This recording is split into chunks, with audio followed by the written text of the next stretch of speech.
प्रकारचे मनोरंजन त्याबरोबरच लोकजागृती देखील होते. भारुड म्हणजे काय, त्याची उत्पत्ती केव्हा झाली, कोणी केली? भारुड म्हणजे लोकसंगीतातील एक महत्त्वाची पारंपरिक कला आहे, ज्याची उत्पत्ती संत परंपरेत 16व्या शतकात झाली. विशेषतः संत एकनाथांनी भारुड या काव्य प्रकाराला समृद्धी दिली. मला सांगा, संत एकनाथांनी भारुडच का तयार केले असावे बरं? संत एकनाथांनी भारुडाची निर्मिती आध्यात्मिक शिक्षण आणि समाज प्रबोधनासाठी केली. यामध्ये अध्यात्म, भक्ती, समाजातील समस्या, धार्मिक आणि नैतिक मूल्ये, संस्कार यांचा समावेश असतो. भारुड हे प्रामुख्याने वारकरी संप्रदायाशी संबंधित आहे. भारुड एक पारंपरिक मराठी लोकगीत आहे. त्यामध्ये घटना, विचार, गोष्टी हे गीताच्या स्वरूपात सादर केले जाते. भारुडाच्या माध्यमातून तसेच समाज प्रबोधनामधून वाईट चालीरीतींवर व समस्यांवर मात करून लोकांना आपशी झेप घेण्यासाठी प्रोत्साहन म्हणजेच प्रेरणा दिली जाते. लोकांना भारुडाच्या माध्यमातून जागरूक बनवले जाते. चला तर मग भारुडाचा आस्वाद घेऊया. ज्युनियर KGB सादर करत आहे भारुड.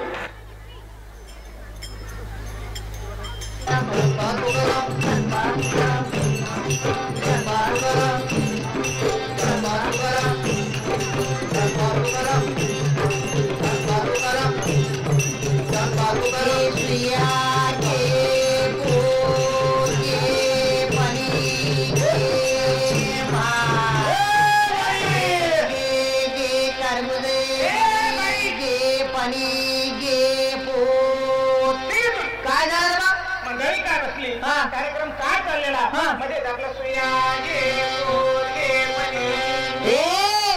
तुझ्याकडे मध्ये काय चोरी करायला आलं काय? काही डाकं नाही आलं? तुझ्याकडे काही चोरी करत नाही, काय डाकं टाकत नाही? कोणा बाकरीचा कुटका देखील राहतंय? बाकरीचा कुटका पाहिले, इकडचे तिकडचे लोक येतात आणि आपल्या मराठी माणसाला परेशान करतात. इकडचं तिकडचं म्हणताय का मला? अरे भाऊ, तुझ्याच मराठी मातीमध्ये जन्माला आलेलं छोटस संस्काराचं फुल आहे, भारुड म्हणते मला. आणि हे काय भानगड? भानगड? अरे माणसांनी भानगडी करू नये म्हणून संतांनी काढलेल्या प्रबोधनाच्या कारखान्यातलं प्रोडक्शन म्हणजे भारुड. देना थोडं भाकर घेतलं काय नाही? काय नाही? अरे नाही द्यायचं ते देऊ नको, पण मी काय म्हणते ते ऐकून तर घेतली की नाही? कारण तू जर ऐकून घेतलं ना असं आला भाऊ तुला? अरे तुलाच नाही, इथं जमलेल्या सगळ्यांना बुरगुंडा होईल. बुरगुंडा म्हणजे तुला काय वाटलं? अरे भाऊ, बुरगुंडा म्हणजे लेकरं बाळा नाही. अरे बाबा, बुरगुंडा म्हणजे आमचं भाषेमध्ये बुरगुंडा या शब्दाचा अर्थ आहे ज्ञान. तुला ज्ञान होईल की 4 युगाने 10 अवतार आमच्या दर्जामध्ये असतात. तुझ्या आहे तुझ्या पाशी, परंतु तू जागा चुकलास आणि ती चुकलेली जागा दाखवण्यासाठी संतांनी ग्रंथांचं, भारुडांचं, वाङ्मयांचं निर्मिती केलेलं आहे. मला सांग, एखाद्या ग्रंथ जुनं झालं, त्याचा दुसरा आवृत्ती करताय, भारुड जर फाटायला लागलं त्याचा झेरॉक्स करून ठेवताय. परंतु मला सांग भाऊ, ज्या ग्रंथांचा संस्कार करून देण्यासाठी या नरध्याची प्राप्ती आम्हाला परमात्माला करून दिली, या नरध्याचं झेरॉक्स मशीन झालं काय भाऊ तयार? म्हणून म्हणतोय मी की तू जर माझं ऐकलं ना तर बुरगुंडा होईल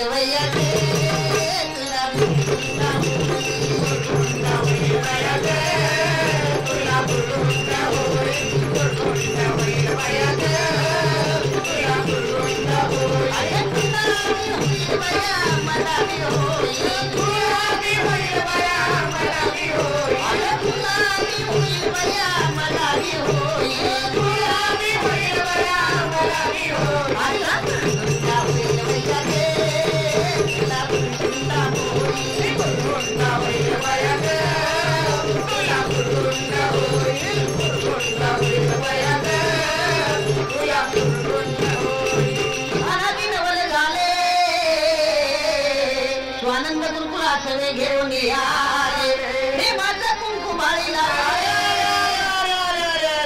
काय झालं रे बाई? काय झालं? कुंकू विकायला काय? मग आता कुंकू एक मिळतं काय वाटतंय तुला? आमच्या माता बहिणी आता कुंकू लावत नाही. आमच्या आया बहिणी आता कुंकू नाही लावत नाही. काय लावते तुम्हाला? साडीचं रंग तसं टिकलीचं रंग. मग मॅचिंग म्हण ना, मॅचिंग. जसं साडीचं रंग तसं टिकलीचं रंग मॅचिंग म्हणतात ना.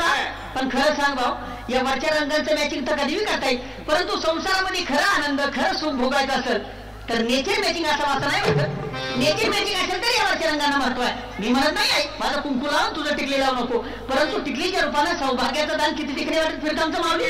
आज भाऊ सकाळी उठलं, बाथरूम मध्ये गेलं, बाथरूमची भिंत सौभाग्यवती भव, बाहेर आलं, आरशा पुढे बसलं, आरसा सौभाग्यवती भव. मी म्हणत नाही आहे माझं कुंकूला, परंतु कुंकू लावण्याच्या पाठीमागे काहीतरी शास्त्रीय कारण. कुठं लावलं जाते कुंकू? कुंकू हे कपाळावर लावलं जातं. अरे भाऊ कपाळावरच लावलं जाते, परंतु आदमी आणि ब्रह्मरंध्राच्या मधोमध्ये पेट्रोलिक ग्लँड आहे, ज्याच्यावरती कुंकू लावल्यामुळे आमच्या महिलेचं मानसिक संतुलन कायम राहते. कारण महिलेचा मेंदू अतिशय संवेदनाक्षम असते आणि महिला मेंदूच्या संवेदना कायम राखण्याचं हृदयाचं काम ते कुंकू करते. म्हणून म्हणताय कपाळावर कुंकूला, कारण कुंकू हे चिंचोका आणि हळदीपासून बनलेलं असतंय. एखाद्या वेळी इंचू चालला ना रे भाऊ, तर चिंचोका उगाळून लावून बघ, विंचवाचं घर उतरवण्याची ताकद त्या चिंचोक्यात आहे. मग खरं सांगाय, जर विंचवाचं घर उतरवण्याची ताकद त्या चिंचोक्यात आहे, तर त्याच चिंचोक्यापासून तयार झालेलं कुंकू जर तुझ्या कपाळावर लागलं तर तुझ्या डोक्यावरचं टेन्शन नाही का कमी होणार? बघ बघ, तुला कुंकू लावायचं सांगितल्याबरोबर पुरुषांनी टाळ्या वाजवायला सुरुवात केलं. पण पूर्वीच्या काळात आमच्या पुरुषांना बी शेंडी होता ना रे भाऊ. आता आहे शेंडी? काय सापडत नाही. आता नाही शेंडी. शेंडी शेंडी म्हणजे काय? शेंडी म्हणजे शेंडी म्हणजे लांब केस. हे भाऊ, शेंडी म्हणजे लांब केस नाही. अरे बाबा, शेंडी म्हणजे माणसाच्या मेंदुरूपी टीव्ही मध्ये सद्विचारांचं प्रक्षेपण करणारा आहे. पुंडलिक वरदे श्री ज्ञानदेव तुकाराम पंढरीनाथ महाराज की. आपला भारत देश सगळ्याच बाबतीत श्रीमंत होता, हे सगळ्यांनाच ठाऊक आहे. पण एका बाबतीत तो सगळ्यात श्रीमंत होता. कुठल्या? पाण्याच्या. देवाच्या भूमीला कोणाची नजर लागली आणि पाण्याविन माणसाची जिंदगी बुडाली. जगात पिण्यायोग्य पाणी उरले 3%. नाही कदर किंमत पाण्याची, हे जीवन न चाले पाण्याविण. नाही पाणी आभाळात, नाही खोल जमिनीत, नाही पाणी विहिरीत, नाही नदी नाल्यात. पाहिलं मग पाणी गेलं तरी कुठं?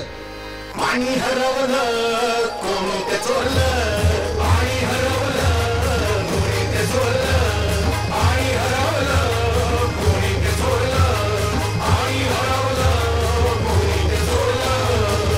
अहो पण महाराज, पाणी कुठं हरवलं, कसं हरवलं आणि कोणी हरवलं? या माणसाने तोडली जंगल झाडे, बांधले मोठमोठाले वाडे, पाडले निसर्गाचे तुकडे, धरणी मायटा हो थोडे. वरुण राजाची माया सरली, आकाश कोपलं. वरुण राजाची माया सरली, आकाश कोपलं. पाणी हरवलं